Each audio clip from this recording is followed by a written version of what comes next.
Hey everyone, this is a quick digital workshop on how to create simple, engaging, and effective digital lessons. So it's kind of meta, right? It's like a digital workshop for digital lessons, but keeping it with the personality of analog teaching. Um, this workshop will do three things. One, give you some simple steps to follow when creating the many digital lessons I know you're creating. Number two, give you examples from real teachers in the field. And three, end with some tips to remember when you are embarking on this work by yourself or sharing it with colleagues. So, this work was actually taped before we were all stuck at home.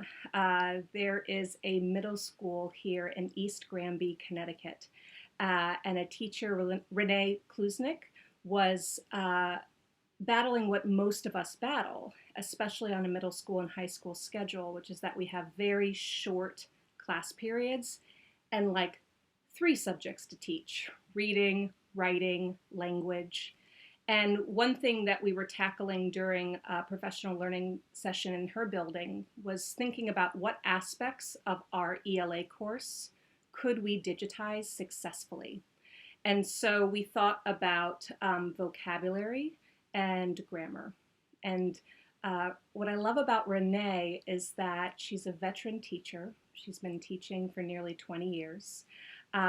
She wouldn't totally classify herself as a tech expert. And with some quick tips and encouraging thumbs up, I set Renee up with a plan of how to digitize some of her grammar lessons so that the kids could watch them at home and then come into the classroom for practice. So the first thing we did is that we picked our focus.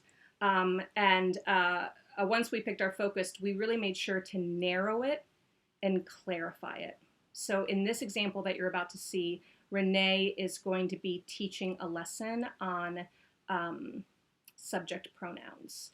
And as we were talking it out, there were like all these other things that we could teach, but we really made sure just to say, hey, what's the one thing we're teaching today? And then when Renee taped it, she made sure to do three things: tell it, teach it, and try it. So when you watch her teaching in a moment, you'll see her telling her kids what she's teaching them. You'll see her demonstrate it through a variety of ways, one through song, another through examples, a third through a video that she's uploaded to the students' Google Classroom. And then she tries it, either by providing an example or doing some guided practice and having the students do it alongside with her. But as you watch her teach, just kind of have this in your mind. How is she telling what she's teaching it, and then how is she setting herself up to try it, or even beginning to set her students up to try it?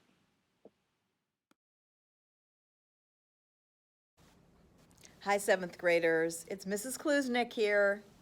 Well, now that you've watched the video on pronouns, the Schoolhouse Rock video, the Rufus Xavier Sarsaparilla video, you're ready to learn about subject pronouns. You actually learned about these last year with Mrs. Munsell, but this year you're going to memorize them. And how do we memorize things? You know, with a song. So of course I have a song for that. I sent you the song attached here on this Google Classroom page, and it is the subject pronoun song. It is sung to the tune of Frère Jacques. You know, Frère Jacques, dormez-vous. But it goes like this. I, you, he, she, it, we, they, it, we, they. These are subject pronouns, they help us replace the noun. Learn the song, we're gonna be singing it in class as a round. Get ready, get psyched. So these are the subject pronouns. Some of them are singular, I, you, he, she, and it. And some of them are plural, we, you, and they. The subject of the sentence is the who or what the sentence is about. And it usually, in most sentences, appears at the beginning of the sentence. But sometimes it doesn't. Here's an example. Although Tiffany and Sue liked the art fair, comma, they or them could not stay long. In this situation, you have an introductory phrase, but you'll notice after the comma, you need a subject pronoun because it has to come before the verb phrase could not stay. That's why you must choose the pronoun they. They is a subject pronoun from the list, see? Them is actually an object pronoun. You'll learn those next. Okay, so pre-pandemic, students then walked into Renee's classroom, picked out a worksheet from a little folder that she set up next to that teaching board, and that was their bell ringer. And so one problem we were trying to solve was that the bell ringer was going on much longer than intended, and so students then really just had a few minutes to practice. Post-pandemic, we can think about providing a worksheet digitally for kids to practice and do some rinse and repeat repetitive practice. We could have students create little mini video responses of themselves teaching a part of the lesson or sharing some of their examples verbally. We could also have kids create their own practice that they could upload. So once they've learned the lesson, they could create some teaching materials to share with their teacher and classmates. So tips, one thing that really helped us streamline our teaching and keep it really narrow and clarified is that we forced ourselves to tape the lesson in parts. That way it's quicker to upload, and it really kind of forces us to say, what are we going to teach in this 2 minutes of tape? The second tip is to create those simple samples ahead of time. The third tip, what's really beautiful about Renee's teaching, and she shares her videos with me as she creates them, is that one lesson leads to another lesson, which leads to another lesson. So one way to keep yourself focused and narrow is to momentarily box out other things you might teach in relation to what you're teaching, but think about those as a series of lessons or a course of study kids are going to take as they move through these lessons.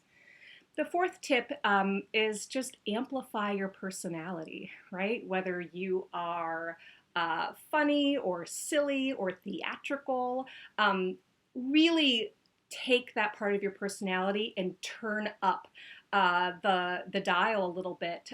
Kids, they need you right now.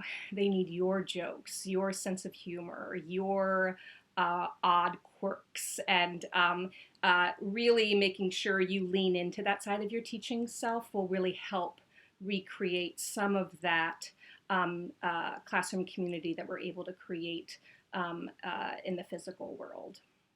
One lesson I'm planning to add to this course of study around pronouns is they, them as a singular pronoun, in addition to he, she.